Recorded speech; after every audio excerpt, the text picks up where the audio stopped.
Dwight Howard. Dwight, I want to talk to you about LeBron's performance in Game 3. He dropped 39 points, grabbed 11 rebounds, dished out 9 assists, 46 minutes. And look, by the end, he looked tired, right? And Steve Kerr addressed it after the game. I thought this was fascinating, this series of back and forth. Take a listen. Kyrie and LeBron had it going the whole game, but that's pretty taxing to go one-on-one the whole game. Just kept telling the guys they're going to get tired. You know, stay in front of them. You know, force them into outside shots if you can. Fatigue will play a role. I caught LeBron walking off at the end of the third quarter, and you can just tell he was exhausted. And, you know, he had got off the ball and just was letting Kyrie go to work trying to catch his breath. So we knew that they were starting to wear down, and we just had to stay within striking distance. I mean, I gave everything that I had. So, I mean, at times throughout the game I was tired, you know, but that's just because I was just playing as hard as I could. But I was able to get second and third and fourth wins. I don't contribute us losing this game because we got tired. Dwight Howard, who do you believe? Steve Kerr, Draymond Green, or LeBron James there? I mean, I think he was tired. I mean, if you're in the finals, you're playing as hard as you can, you're going to get tired because you're giving everything you got for your team. And the play, I knew LeBron was tired.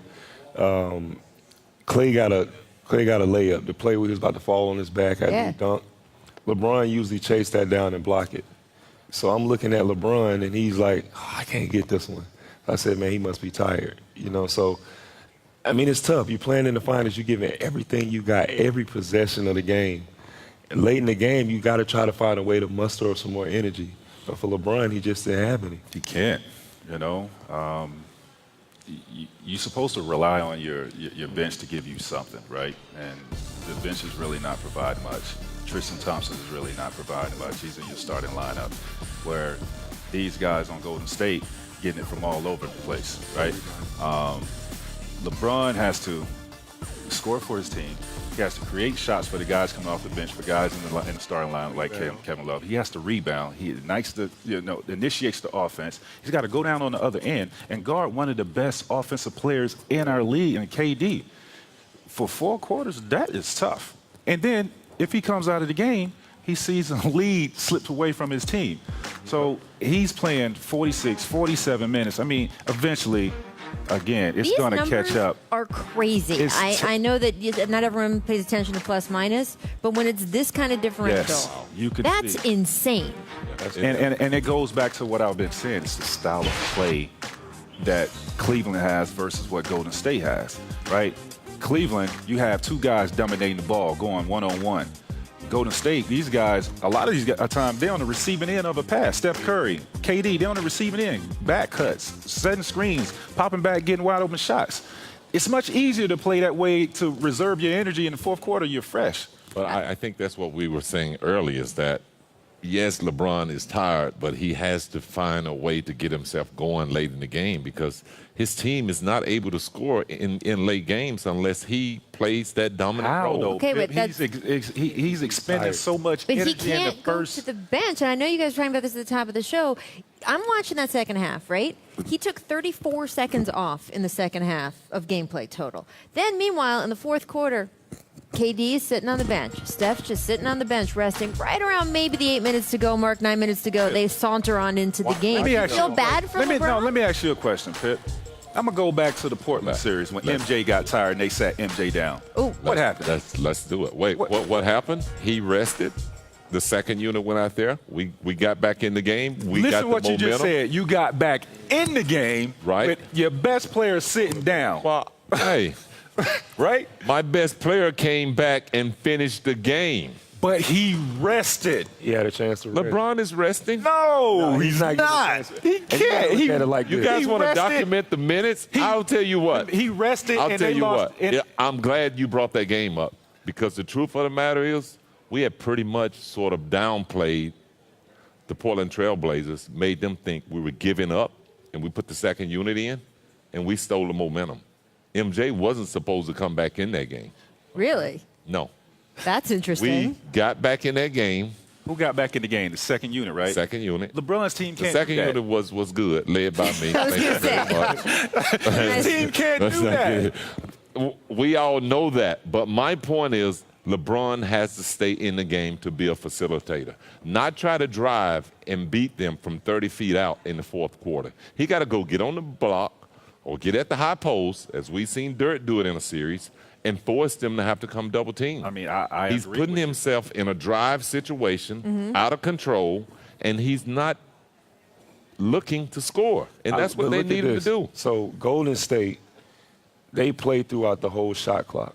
So that makes you scramble. You're using all your energy trying to stop them for the whole shot clock. I don't think they play throughout the whole shot clock. They do, unless they got a fast Their break. offense is fast. But they're moving. Everybody's touching the ball. Everybody's moving around. They're getting easier shots. Now, so you got LeBron trying to defend that. Now he got to come back on the other end. He got to try to score, facilitate.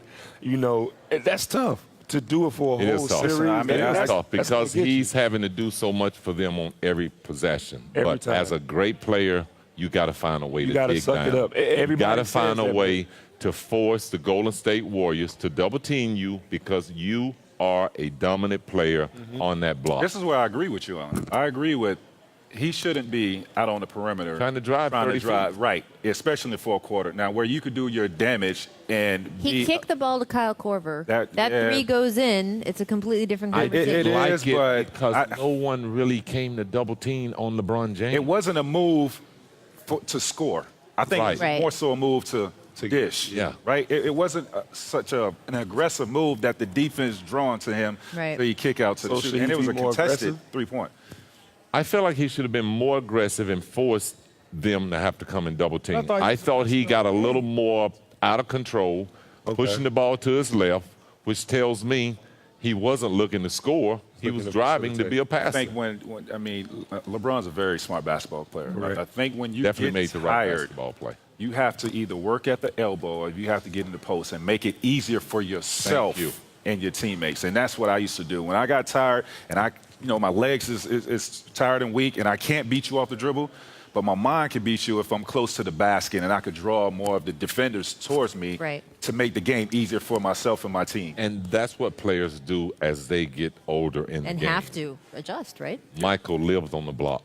Correct. Kobe Bryant lived on the block. Why? Because at age 34, 35, or 14 years in the league, you can't get to the basket anymore. You know what? And another thing, putting LeBron at the elbow, see, it's hard to double team at the elbow. You put LeBron James at the elbow with his basketball IQ and his strength to be able to drive, penetrate to the basket, and you put shooters in the corners.